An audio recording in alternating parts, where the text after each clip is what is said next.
Chapter 5. The Mental Universe. In the fifth chapter, The Mental Universe, we delve into the profound Hermetic claim: the universe is mental, held in the mind of the All. According to this perspective, everything in existence is a mental creation within the universal mind of the All. The idea of a mental universe, although esoteric and challenging to our conventional worldview, finds intriguing parallels in several cutting-edge scientific theories. For instance, the observer effect in quantum physics, which proposes that the act of observation influences the outcome of a quantum event, suggests a participatory universe where consciousness plays an active role. Moreover, the theory of quantum superposition, where a particle can exist in all possible states until it is observed, presents a reality that is not fixed but probabilistic. The parallels between this and the Hermetic concept of a mental universe, where reality is a manifestation of the mind, are hard to overlook. The field of neuroscience also offers compelling insights that echo the Hermetic principle. Consider the phenomenon of perception. Our perception of reality is not a direct apprehension of the world, but a mental representation constructed by our brains. Neuroscientist Anil Seth, in his groundbreaking work on consciousness and perception, states, "We're all hallucinating all the time. When we agree about our hallucinations, we call it reality." Moreover, the theory of biocentrism, developed by scientist Robert Lanza, proposes that life and consciousness are fundamental to understanding the nature of the universe. From this perspective, our minds are not just byproducts of matter, but critical elements in the very fabric of reality. While the notion of a mental universe may seem radical, it offers a perspective that challenges our usual assumptions about reality. As we further explore the Hermetic principles in light of modern scientific understandings, we continue to uncover intriguing parallels, prompting us to reconsider our conventional notions of reality and the universe. The universe is mental, held in the mind of the All. The Kybalion, the All is spirit. But what is spirit? This question cannot be answered for the reason that its definition is practically that of the All, which cannot be explained or defined. Spirit is simply a name that men give to the highest conception of infinite living mind. It means the real essence. It means living mind, as much superior to life and mind as we know them, as the latter are superior to mechanical energy and matter. Spirit transcends our understanding, and we use the term merely that we may think or speak of the All. For the purposes of thought and understanding, we are justified in thinking of spirit as infinite living mind, at the same time acknowledging that we cannot fully understand it. We must either do this or stop thinking of the matter at all. Let us now proceed to a consideration of the nature of the universe as a whole and in its parts. What is the universe? We have seen that there can be nothing outside of the All. Then is the universe the All?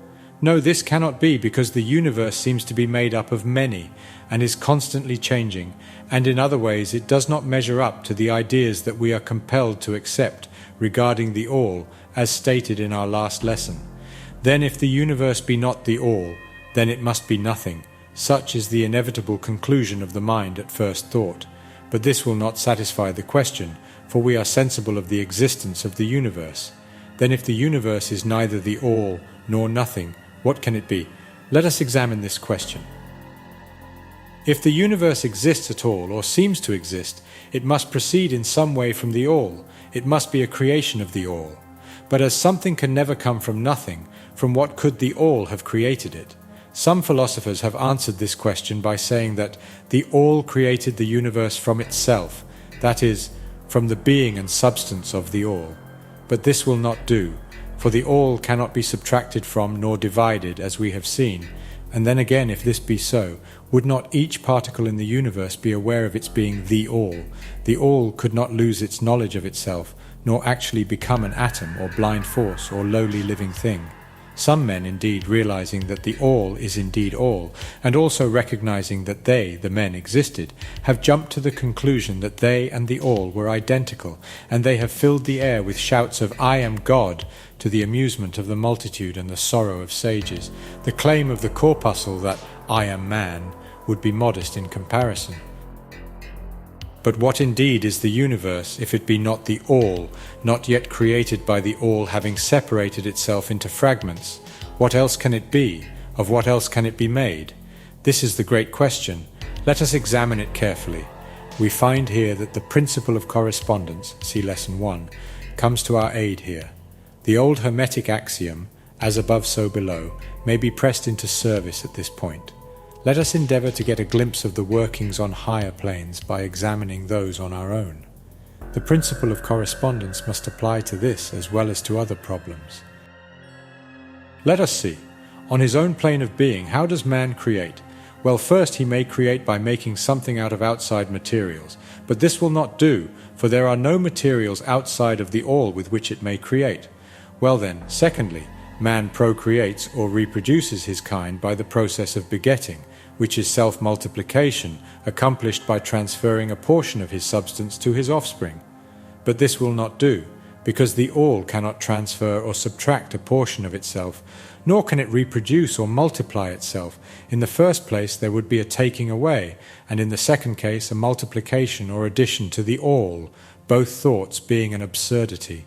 Is there no third way in which man creates? Yes, there is. He creates mentally, and in so doing he uses no outside materials, nor does he reproduce himself, and yet his spirit pervades the mental creation. Following the principle of correspondence, we are justified in considering that the all creates the universe mentally, in a manner akin to the process whereby man creates mental images. And here is where the report of reason tallies precisely with the report of the illumined, as shown by their teachings and writings. Such are the teachings of the wise men. Such was the teaching of Hermes. The all can create in no other way except mentally, without either using material, and there is none to use, or else reproducing itself, which is also impossible. There is no escape from this conclusion of the reason, which, as we have said, agrees with the highest teachings of the illumined. Just as you, student, may create a universe of your own in your mentality, so does the all create universes in its own mentality. But your universe is the mental creation of a finite mind, whereas that of the all is the creation of an infinite. The two are similar in kind, but infinitely different in degree. We shall examine more closely into the process of creation and manifestation as we proceed. But this is the point to fix in your minds at this stage. The universe and all it contains is a mental creation of the all. Verily indeed, all is mind. The all creates in its infinite mind countless universes which exist for eons of time, and yet to the all the creation, development, decline, and death of a million universes is as the time of the twinkling of an eye. The Kybalion. The infinite mind of the all is the womb of universes. The Kybalion. The principle of gender, see Lesson 1 and other lessons to follow, is manifested on all planes of life, material, mental, and spiritual. But, as we have said before, gender does not mean sex. Sex is merely a material manifestation of gender. Gender means relating to generation or creation. And whenever anything is generated or created on any plane, the principle of gender must be manifested. And this is true even in the creation of universes. Now do not jump to the conclusion that we are teaching that there is a male and female God or creator. That idea is merely a distortion of the ancient teachings on the subject. The true teaching is that the all in itself is above gender, as it is above every other law, including those of time and space. It is the law from which the laws proceed, and it is not subject to them. But when the all manifests on the plane of generation or creation, then it acts according to law and principle, for it is moving on a lower plane of being, and consequently it manifests the principle of gender in its masculine and feminine aspects, on the mental plane, of course. This idea may seem startling to some of you who hear it for the first time, but you have all really passively accepted it in your everyday conceptions. You speak of the fatherhood of God and the motherhood of nature, of God, the Divine Father, and nature, the universal mother, and have thus instinctively acknowledged the principle of gender in the universe. Is this not so? But the Hermetic teaching does not imply a real duality, the all is one. The two aspects are merely aspects of manifestation. The teaching is that the masculine principle manifested by the all stands, in a way, apart from the actual mental creation of the universe. It projects its will toward the feminine principle, which may be called nature, whereupon the latter begins the actual work of the evolution of the universe, from simple centers of activity onto man, and then on and on still higher, all according to well-established and firmly enforced laws of nature. If you prefer the old figures of thought, you may think of the masculine principle as God, the Father, and of the feminine principle as nature, the universal mother, from whose womb all things have been born. This is more than a mere poetic figure of speech. It is an idea of the actual process of the creation of the universe. But always remember that the all is but one, and that in its infinite mind the universe is generated, created, and exists. It may help you to get the proper idea if you will apply the law of correspondence to yourself and your own mind.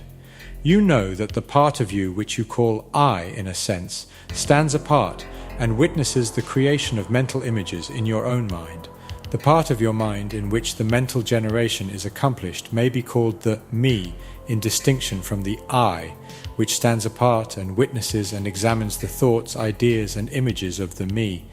As above, so below, remember, and the phenomena of one plane may be employed to solve the riddles of higher or lower planes. Is it any wonder that you, the child, feel that instinctive reverence for the all, which feeling we call religion, that respect and reverence for the father mind? Is it any wonder that when you consider the works and wonders of nature, you are overcome with a mighty feeling which has its roots away down in your inmost being?